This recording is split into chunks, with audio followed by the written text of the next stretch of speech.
is our last class. Part two? Do you have part two? Talk about paper. Good question. Yeah, the paper. Yeah. I know I had some questions that I hopefully might address. I don't know. Why don't you throw one out? Well, one of them is about papers, and seeing that these papers were important back then, and that how do I, that sort of working with myself on, they serve the purpose, do they serve a purpose now? And so that's sort of just your wisdom about that, whether. So are these papers like letters and things like I that? haven't even gotten to that stuff Okay. yet. But so. Is this memorabilia?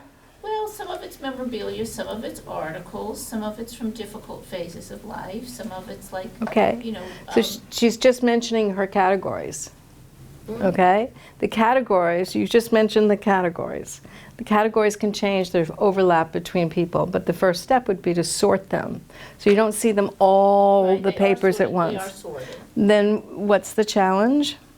Well, just, I'm not, as I'm saying it, I can sort of see the path. I guess it's sort of making peace of sorts with that, there's a box of this big full of X, Y, or Z kinds of papers that were once really important to me, and seeing that I spent that much of my life on this topic or on this thing which has a lot of emotion to it, but that I'm here, and so Right. how do I, so Is it negative emotion? Well, it's more it's bittersweet. So it's not just like straight negative. But it's also like that was a prior phase of life, and that I'm not sure exactly how it's it's sort of the same thing that can come up with a book, like that there's a lot that can be of memories and Well, you might about want a book, and which ones of those to keep and which ones to sort of sit with those feelings, but then also like let it go. And Okay, so you might decide that you don't want to let them all go, so you need to be present. I erased it. You want to you want to slow down, make the time to be present, and putter through your papers. yeah. You don't want to attack anything. You putter through your clutter, you putter through your papers, and be interested about what comes up. Okay, you don't need to know all the answers to start. You need to start to find the answers. And you discover as you sort where you are now in relationship to those papers. So, for example, I went through a whole big trunk, a navy trunk of my mother's and father's letters, love letters. I didn't even know they existed until my father died, and we opened the trunk and I went, oh my God, this was my parents. I thought my parents were really quite interesting. I opened these letters and I went, oh my God, they're so incredibly boring. It was like, I went down to Charles Street and had a cheeseburger today. It's like, oh my God, just shoot me now. I thought I was going to get the secrets of my parents, nothing, absolutely nothing, hundreds of letters. They wrote right back and forth. She was at Smith and he was in Boston in his first job after being out of the war. Unbelievably boring.